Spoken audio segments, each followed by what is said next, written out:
No doubt it was about the human trafficking case he'd been working on late into the night. The timing couldn't have been worse. His work as a federal prosecutor required him to be everywhere at once. But today wasn't about his cases. Today was about his family. Don't forget to subscribe to this channel. We have many more important and exciting stories for you. And also write what city you are watching us from. The courthouse was a relic of another era. Its beige bricks were stained with streaks of gray, and the steps leading up to the entrance had been worn smooth by decades of hurried footsteps. Kendrick parked his car in the lot, glancing briefly at the other vehicles, most of them newer, shinier. His sedan, a practical holdover from his law school days, felt out of place. Inside, the air was heavy with the scent of stale coffee and old paper. The murmur of voices created a low hum, punctuated occasionally by the sharp clack of heels on linoleum. Kendrick maneuvered through the crowd, his shoes clicking against the floor. He passed clusters of people, a woman whispering anxiously to a lawyer, a man flipping through a folder of documents, and a child tugging on his mother's coat, oblivious to the tension in the room.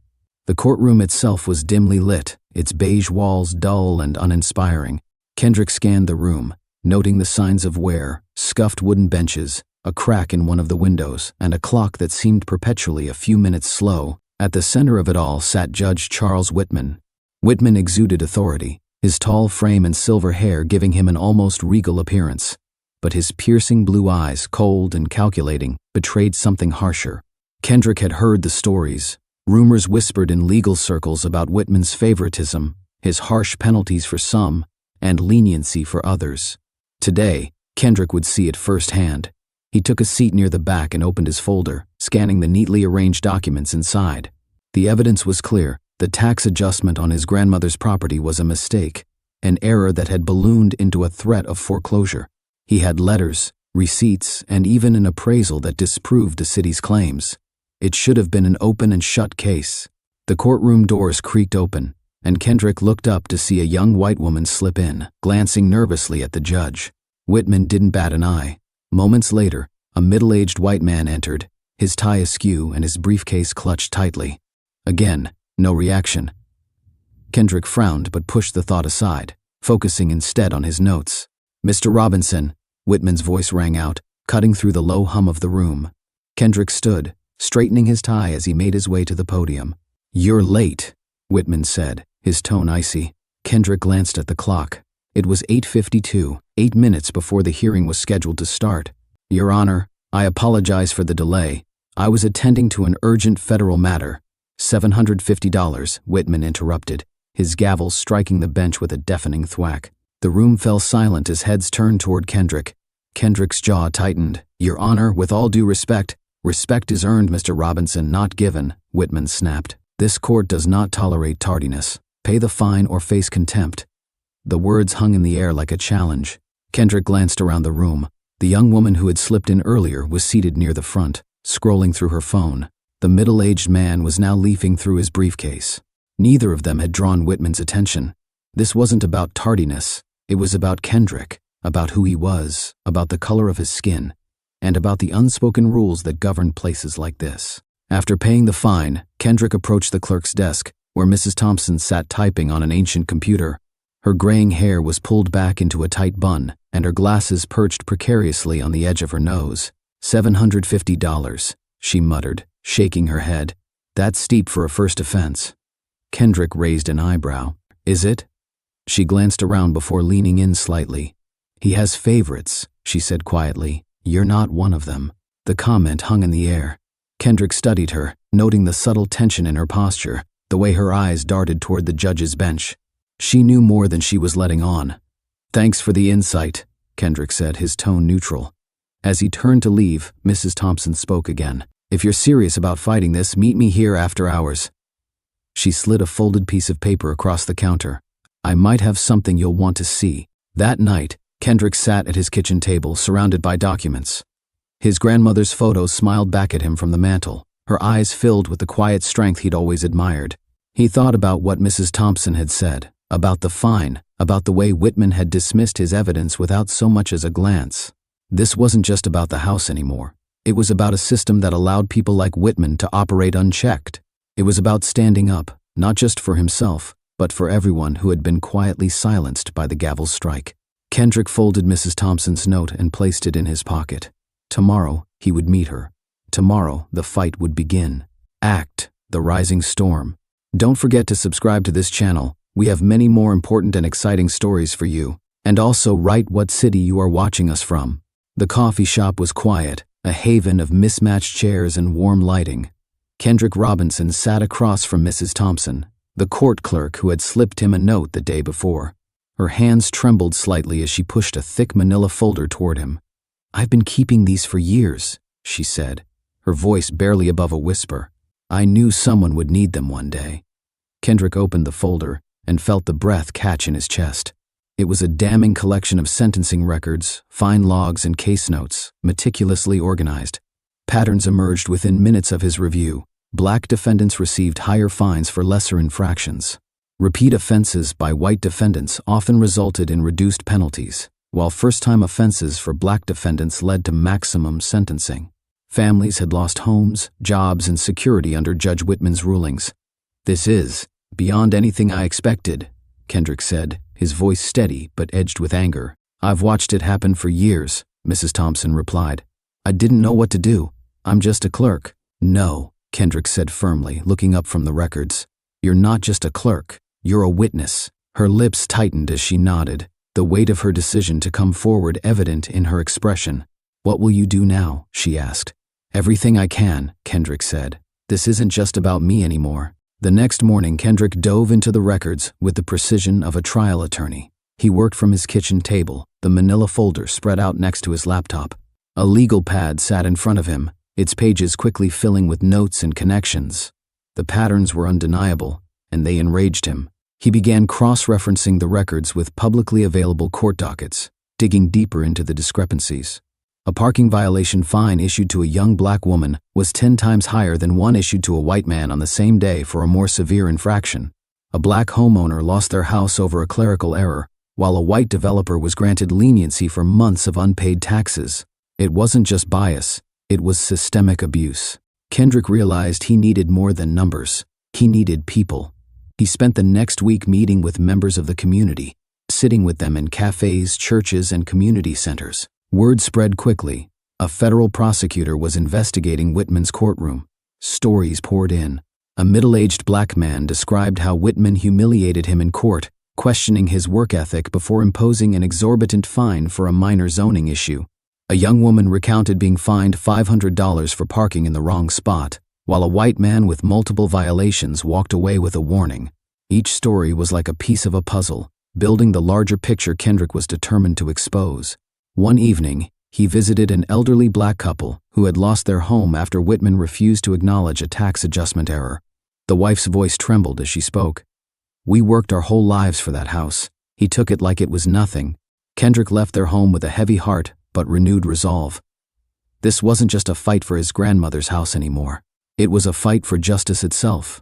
As Kendrick's investigation grew, so did the attention it garnered.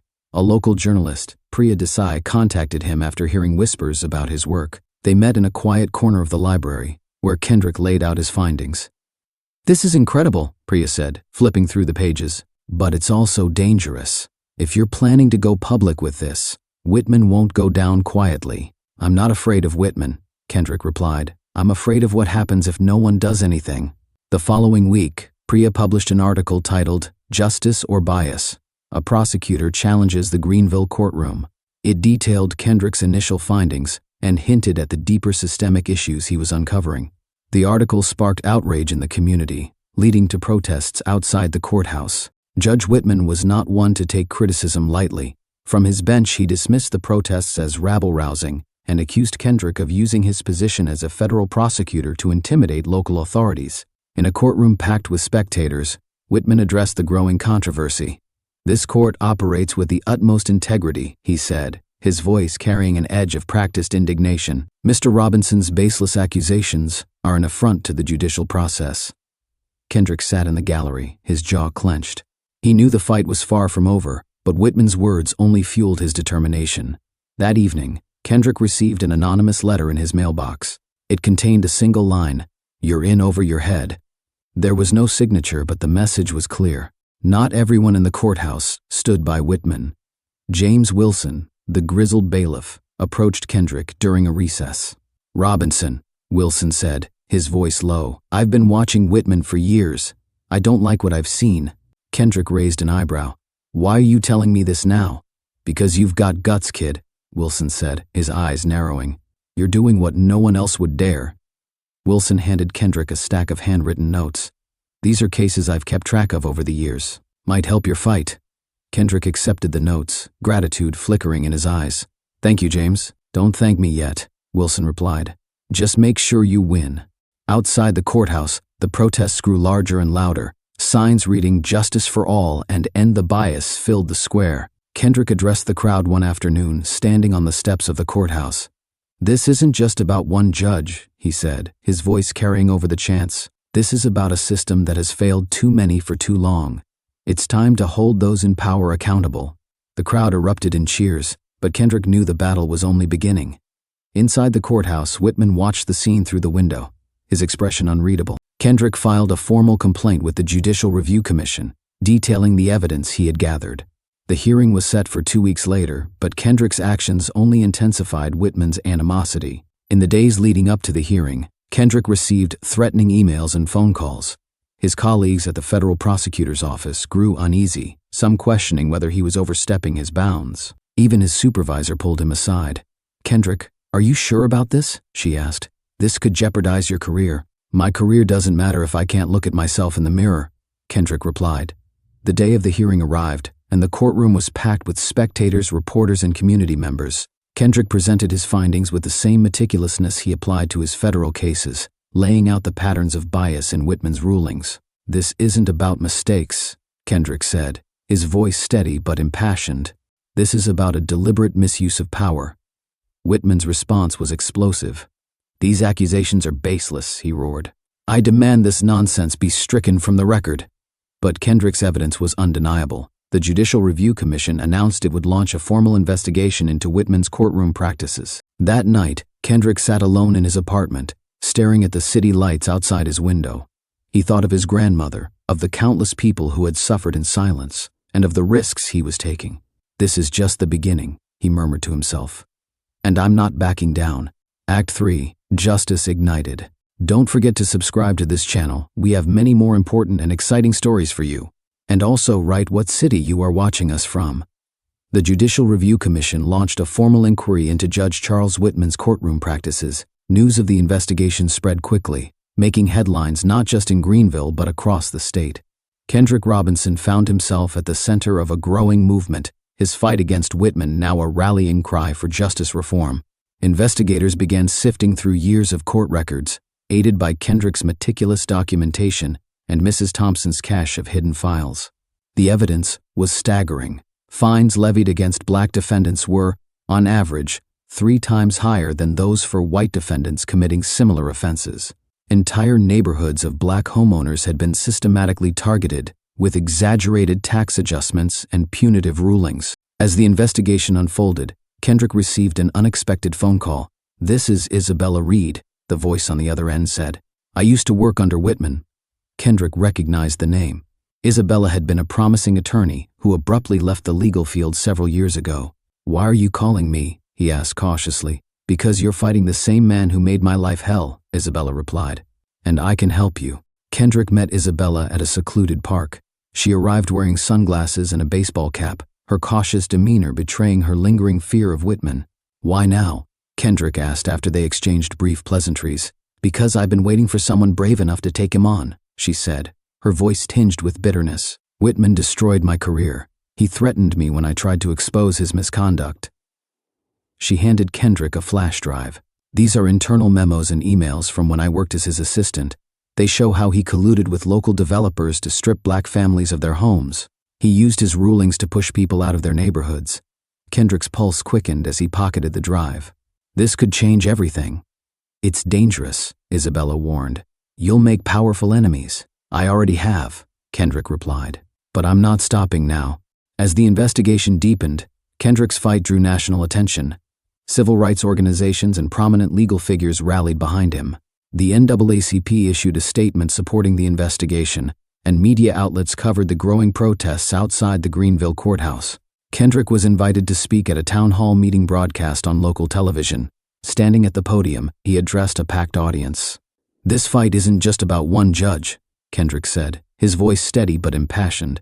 "It's about a system that has allowed people like him to operate unchecked. It's about the families who have lost their homes, their livelihoods, and their dignity. We can't afford to stay silent anymore." The crowd erupted in applause, but Kendrick knew the real battle lay ahead. Inside the courthouse, Whitman and his allies were preparing their counteroffensive. Judge Whitman's defense strategy was ruthless. His lawyers argued that Kendrick was conducting a personal vendetta, using his federal position to unfairly target a local judge. They painted Kendrick as an opportunist seeking media attention and accused him of fabricating evidence. The smear campaign extended to Kendrick's personal life. Anonymous threats poured into his voicemail, and an article questioning his professionalism appeared in a local paper. Even some of his colleagues began to distance themselves, wary of being caught in the crossfire. Despite the pressure, Kendrick remained resolute. He leaned on the support of his allies, Mrs. Thompson, James Wilson, and now Isabella Reed. Together they prepared for the public hearing that would determine Whitman's fate. The hearing was held in a packed chamber, with reporters and community members filling every available seat. Cameras flashed as Kendrick entered, his shoulders squared, his face calm but determined. Across the room, Whitman sat with his legal team, his expression a mixture of anger and contempt. The proceedings began with testimony from community members who had suffered under Whitman's rulings. A black father described losing his home due to an inflated tax adjustment. A young woman recounted being fined into bankruptcy over a minor parking violation. Each story added weight to the case against Whitman. When Kendrick took the stand, the room fell silent. He spoke with precision and passion, laying out the patterns of bias he had uncovered. "This isn't about a single case," Kendrick said, his voice ringing with conviction. "It's about a system of injustice that has been allowed to fester for years. Judge Whitman has used his position not to uphold the law, but to weaponize it against the most vulnerable." Whitman's defense team attempted to discredit Kendrick, accusing him of bias and overreach. But Kendrick remained calm, countering their arguments with data, evidence, and the voices of those who had been silenced for too long. The most damning moment came when Kendrick presented Isabella's evidence. The internal memos and emails revealed a clear pattern of collusion between Whitman and local developers, showing how his rulings had been used to force black families out of their homes. After hours of testimony and deliberation, the commission announced its decision. Judge Whitman was found guilty of gross misconduct and abuse of power. He was stripped of his judicial position, and the commission referred his case to the state attorney general for criminal investigation. The courtroom erupted in cheers as the verdict was read. Outside, protesters celebrated, chanting, "Justice for all." Kendrick stepped out into the crowd, feeling the weight of the moment. He had won, but he knew the fight was far from over. In the weeks that followed, the ripple effects of Whitman's downfall were felt across Greenville. The Judicial Review Commission implemented sweeping reforms, including mandatory bias training for judges and the establishment of an independent oversight board. Community organizations mobilized to provide support for those affected by Whitman's rulings. Kendrick's grandmother's house was saved, a symbolic victory that brought him a deep sense of relief. He spent a quiet afternoon there, sitting on the porch and thinking of her. The fight had been grueling, but it had been worth it. Months later, Kendrick stood outside the newly renovated courthouse, addressing a group of young lawyers and activists. "This courthouse once represented oppression," he said, "but today it's a symbol of what we can achieve when we stand together. The fight for justice is ongoing, and it's up to us to carry it forward." The crowd erupted in applause, and Kendrick felt a swell of pride. As the sun set behind the courthouse, he knew his work was far from over, but for the first time in months he felt hope, a hope that the system could change and that justice could prevail. That evening, Kendrick walked through the neighborhood where his grandmother's house stood. He passed homes that had been saved, families that had been reunited, and communities that had been galvanized. He thought of the people who had stood with him, Mrs. Thompson, James Wilson, Isabella, and the countless others who had shared their stories. "This is just the beginning," Kendrick said to himself, his voice steady. "And I'm ready for what comes next." Don't forget to subscribe to this channel. We have many more important and exciting stories for you. And also write what city you are watching us from.